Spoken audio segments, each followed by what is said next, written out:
Karen banned my kids' pool, so I built a giant slip and slide across my yard, Part 1. The war on fun begins. It all started with a splash and a scream of pure joy from my 6-year-old daughter as she cannonballed into her tiny inflatable pool. I was halfway through my lemonade, lounging in my battered lawn chair, when I saw her, Karen, the HOA president herself, storming down the sidewalk like she was leading a battalion into battle, hair yanked into a furious bun. Clipboard clutched under one arm, lips so tightly pursed they could have vacuum-sealed leftovers. The water hadn't even stopped rippling when Karen let out a shriek so loud it startled a neighbor's dog into flipping over a bird bath. "This is an abomination!" she screeched, jabbing a manicured finger at my daughter's kiddie pool as if it were a radioactive hazard. My daughter, dripping wet and grinning ear to ear, blinked in confusion. I blinked in disbelief. That was how the war began. A $15 pink elephant-shaped pool from the supermarket. One innocent splash. And suddenly, I was the #1 threat to the visual harmony of suburban America. Karen didn't even wait for a response. She strutted right into my yard like she owned the mortgage, waving her clipboard like it was a holy decree. "Violation 3.2C of the HOA Landscaping Clause," she barked, jabbing the air. "All yard features must maintain uniformity with community aesthetics." I stared at her, deadpan. A pink kiddie pool was now a federal offense, apparently. Trying to hold on to a shred of patience, I asked, "How does a kiddie pool violate community aesthetics?" Karen didn't miss a beat. "It reflects the sun," she said stiffly. "Someone could go blind." I glanced down at the pool, filled with hose water, 2 rubber ducks, and a lot of happiness. Blindness didn't seem imminent. But Karen wasn't finished.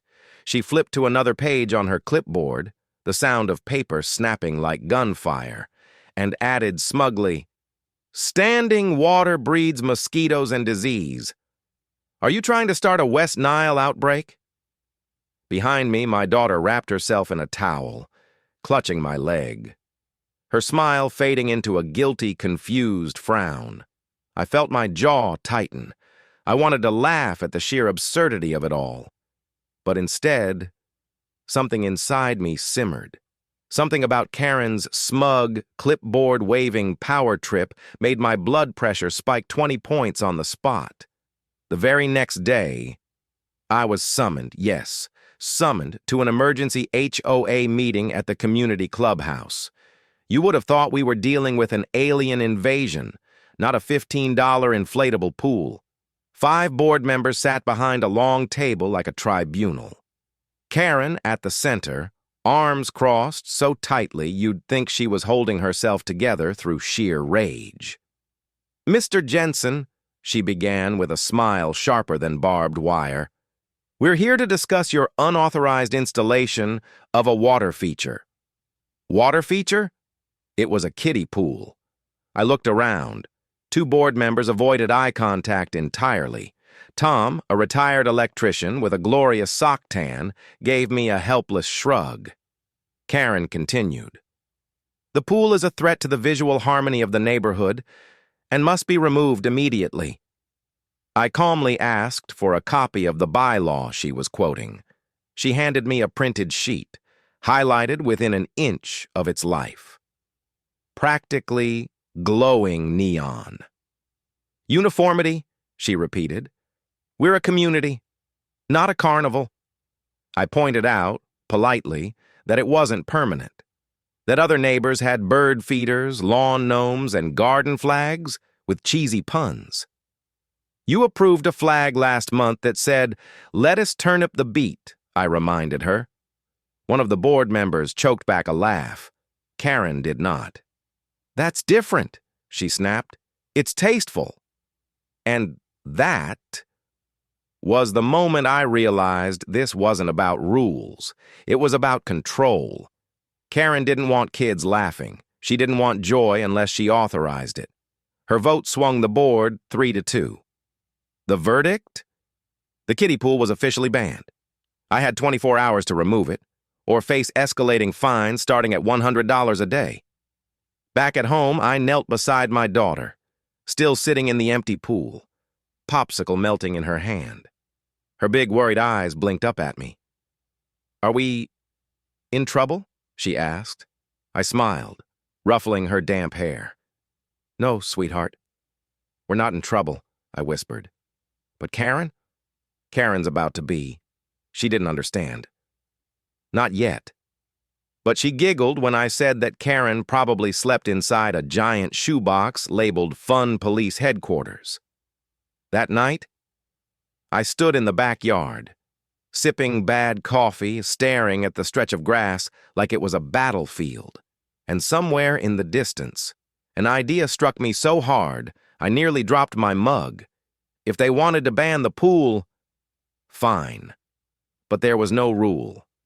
Absolutely no rule. Against turning the entire backyard into a monument to joyful rebellion. And what I had in mind? It would make that pink elephant pool look like a sneeze in comparison. Oh, Karen, you started this. You had no idea what you unleashed. Part 2. The birth of a backyard rebellion. By sunrise the next morning, I wasn't brewing coffee. I was brewing war.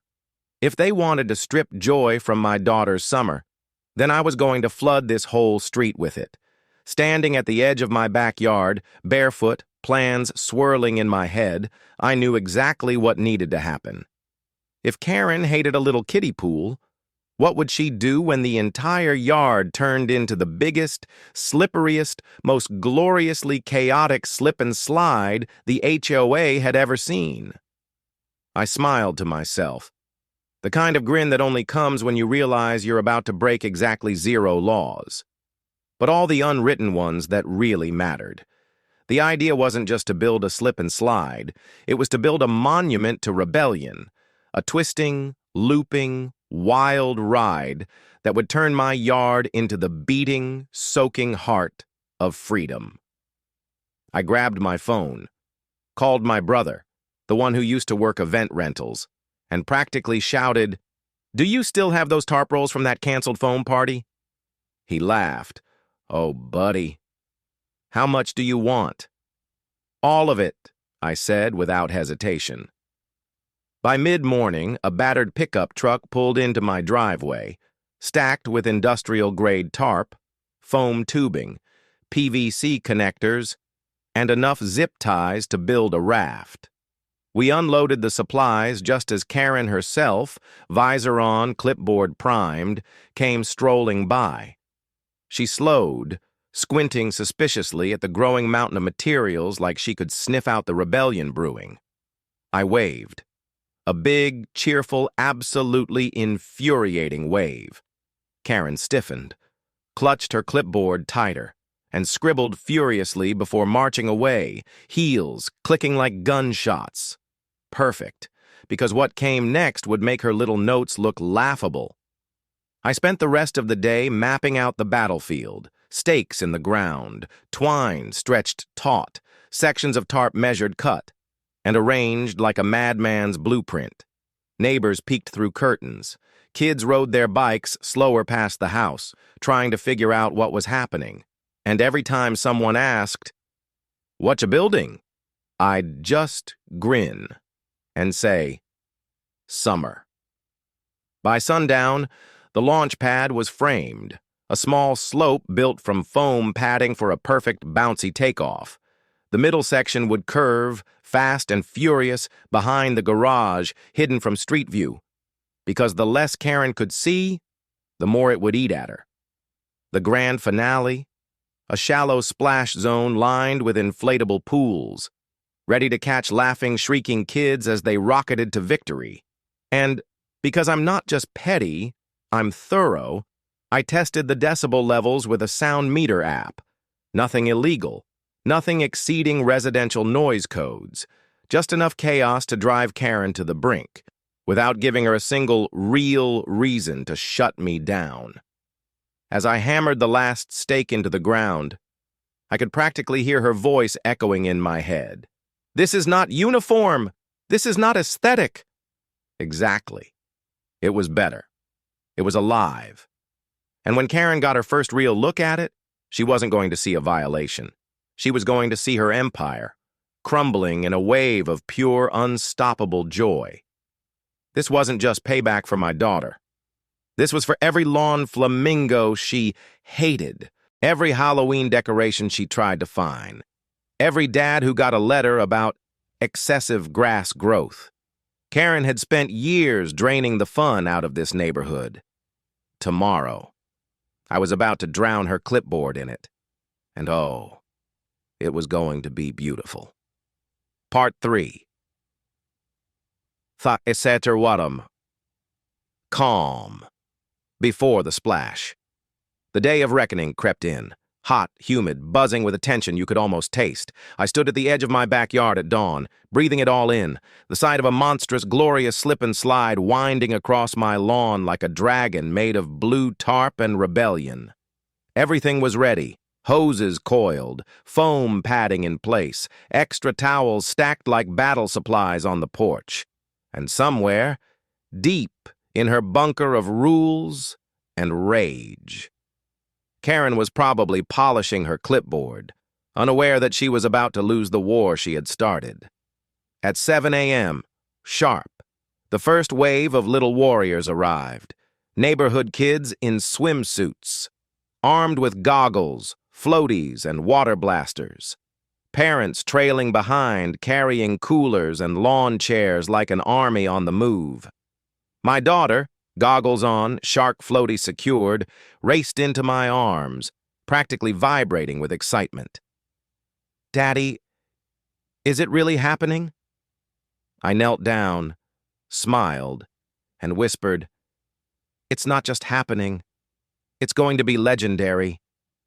The look on her face. That alone would have made every late night, every hammer swing, every side eye from Karen worth it. But this was just the beginning. By 9 a.m., my yard had transformed. Kids lined up at the top of the launch pad, bouncing with barely contained energy. Sprinklers misted the slide into a shimmering, slippery runway. Music blasted from Bluetooth speakers, a summer anthem loud enough to shake the flowers off Karen's prize-winning hydrangeas.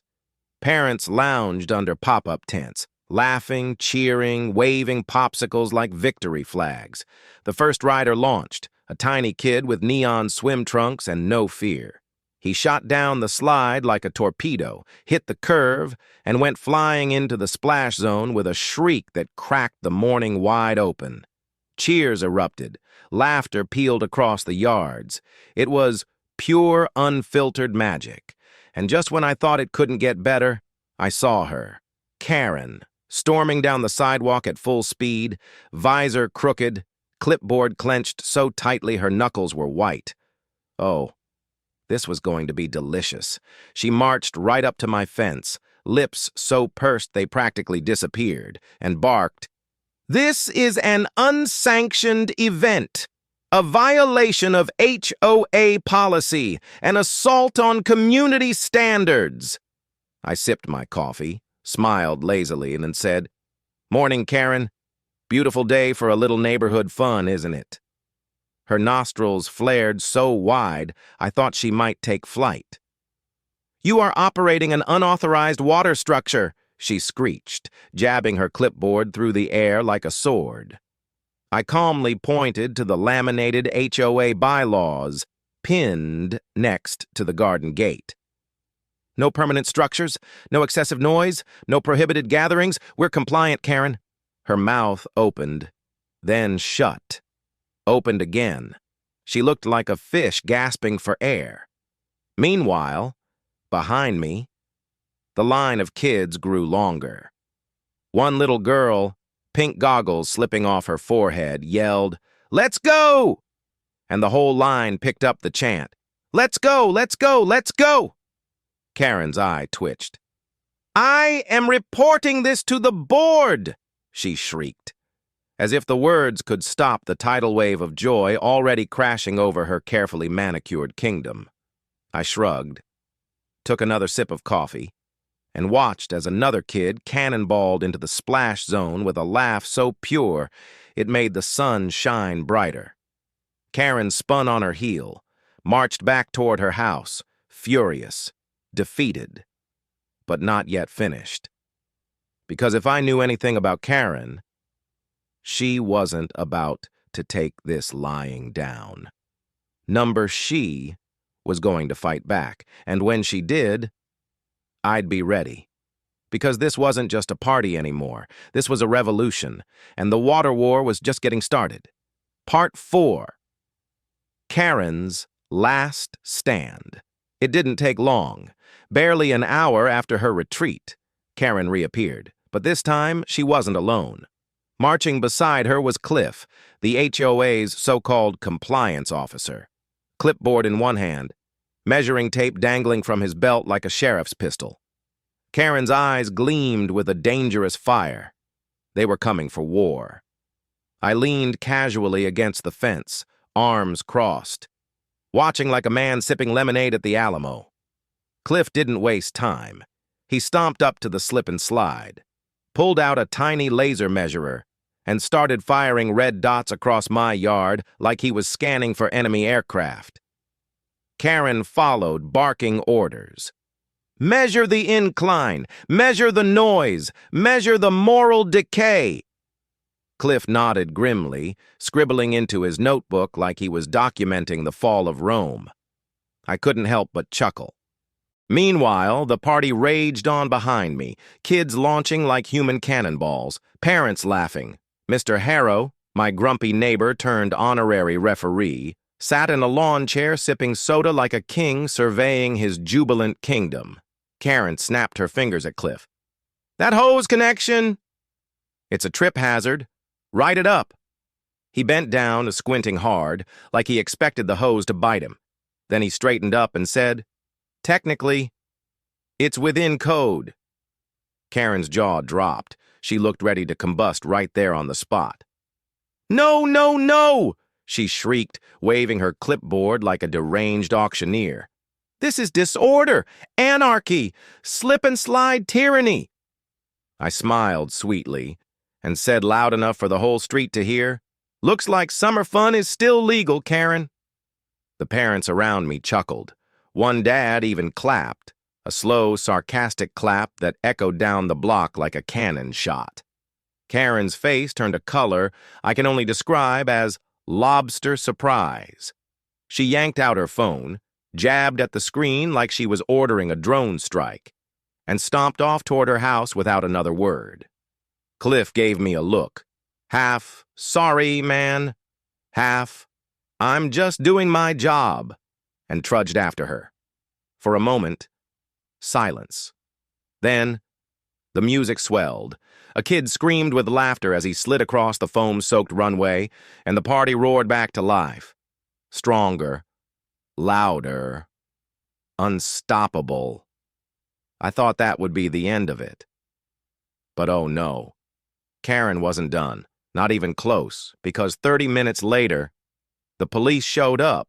2 squad cars rolled down the street, lights flashing, engines rumbling, like they were responding to a jailbreak, instead of a bunch of kids in floaties and dads grilling hot dogs. The music cut.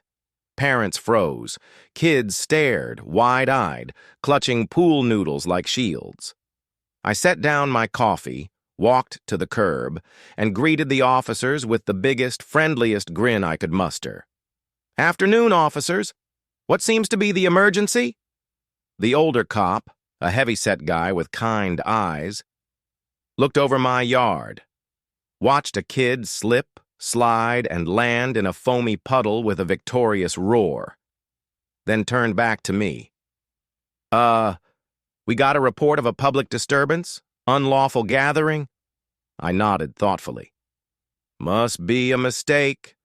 We're just having a private event on private property.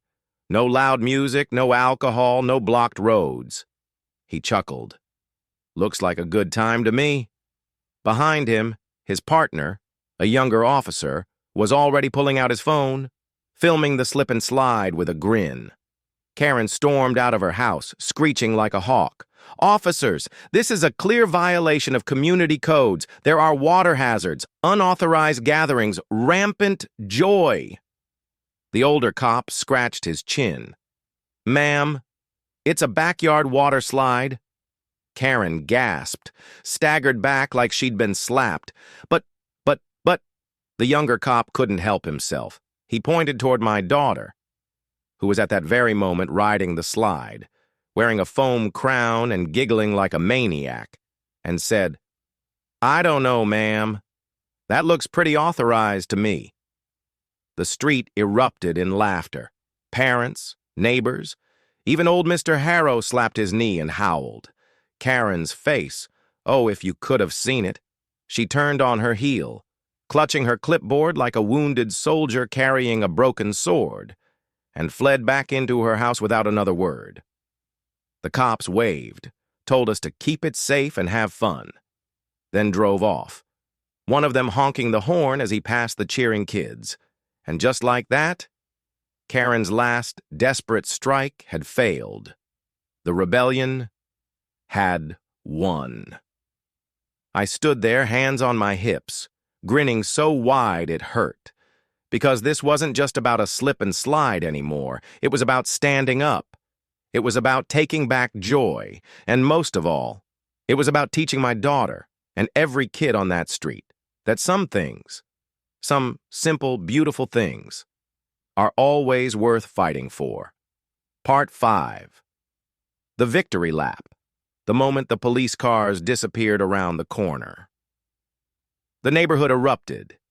Kids cheered like they'd just won the Super Bowl. Parents high-fived. Somebody, I swear, started blasting "We Are the Champions" from a portable speaker. And me, I just stood there for a second, letting it all sink in. We did it. We really did it. Karen's fortress of rules and fear, shattered by nothing more than 100 wet footprints and a whole lot of laughter. It felt incredible. My daughter sprinted over, dripping wet, foam crown still perched on her head, and threw herself into my arms. "Daddy, we won!" she squealed, squeezing my neck so tight I thought I'd pop. I laughed and spun her around in the air. "Yeah, kiddo, we did." And right then, I knew. No matter what angry letters Karen sent, no matter how many clipboard crusades she tried to launch, she had already lost, because this neighborhood, this backyard, this community had chosen joy over fear, freedom over rules, fun over tyranny, and there was no going back. The rest of the day blurred into one giant glorious memory. Kids zipped down the slide in endless streams. Parents lounged on blankets. Neighbors who hadn't spoken in years laughed together over hot dogs and lemonade. At one point, Mr. Harrow, grumpy old Mr. Harrow, tried the slide himself. He skidded down at a surprising speed, hit the ramp, and launched into the baby pool with such a splash it triggered a standing ovation. Somebody handed him a foam crown. He wore it proudly. And Karen? Oh, poor Karen. She spent the entire day glaring from her window, watching as the street she once ruled with an iron clipboard turned into a scene from a beach party movie. At one point, she actually tried to hang a giant "closed due to safety violations" banner across her porch. It lasted about 5 minutes before a group of toddlers pelted it with water balloons until it sagged pitifully to the ground. After that, she gave up, pulled her blinds shut, and disappeared from view. By sunset, the backyard was a battlefield of soggy towels, deflated beach balls, and happy exhaustion. Parents sipped sodas on the porch.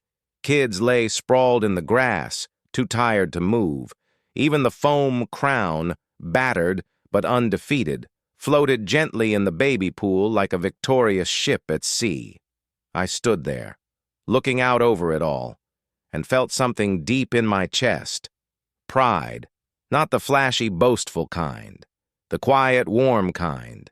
The kind you feel when you know you fought for something that mattered, that you protected the magic, that you showed a whole generation of kids that sometimes the best kind of rebellion is just refusing to stop having fun.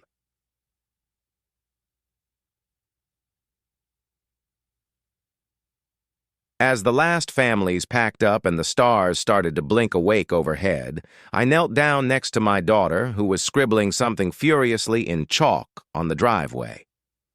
"What are you making, sweetheart?" I asked. She grinned up at me, eyes shining, and pointed to her masterpiece. It read, in big, wobbly letters, "Splashtopia. Never forget." I ruffled her wet hair. "Never," I promised. And under the glittering summer sky, with foam still clinging to my shoes, and the smell of sunscreen lingering in the air, I knew one thing for sure. Karen might still have her clipboards, her bylaws, her endless complaints, but we had something way better. We had each other. We had our memories, and most of all, we had one giant, glorious, unstoppable truth. Joy always wins. Epilogue. A new era of joy. Weeks passed. The sun kept rising, kids kept laughing, and the spirit of Splashtopia refused to fade.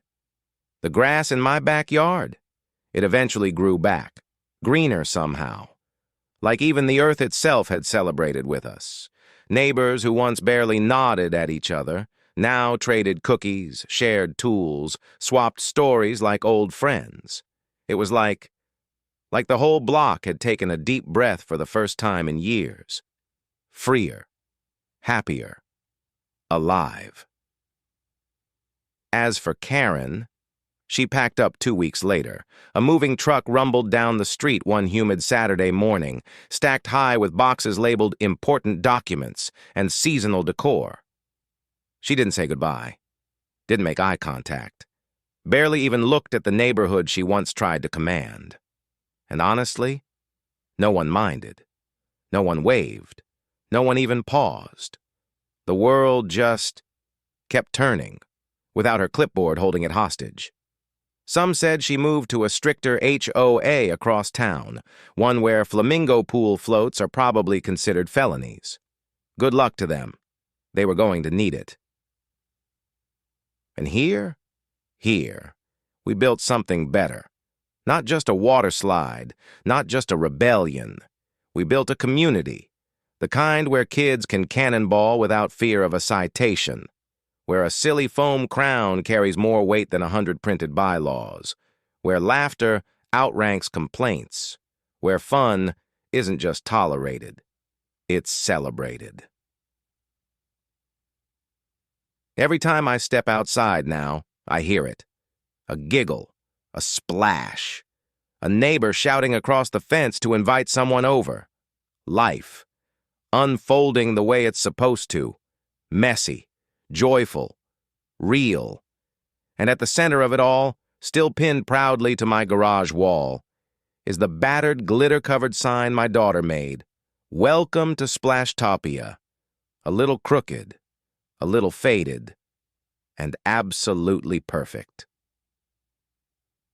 Sometimes, when the sun is just starting to set, and the light hits the backyard just right, I close my eyes, and I can still hear it. The whoosh of the slide, the roar of the crowd, the unstoppable spirit of a neighborhood that decided one summer. Enough was enough. And every time I hear it, I smile. Because no matter what rules they throw at us in the future, no matter how many Karens come marching down sidewalks with clipboards in hand, we'll be ready, with a garden hose, a tarp, and about 1,000 gallons of unstoppable, unapologetic joy. Because some revolutions don't need speeches. Some just need a little water, a lot of heart, and a really, really big slip and slide. And that, my friends, is how we turned one tiny kiddie pool into a tidal wave of freedom. Until the next splash, stay unstoppable.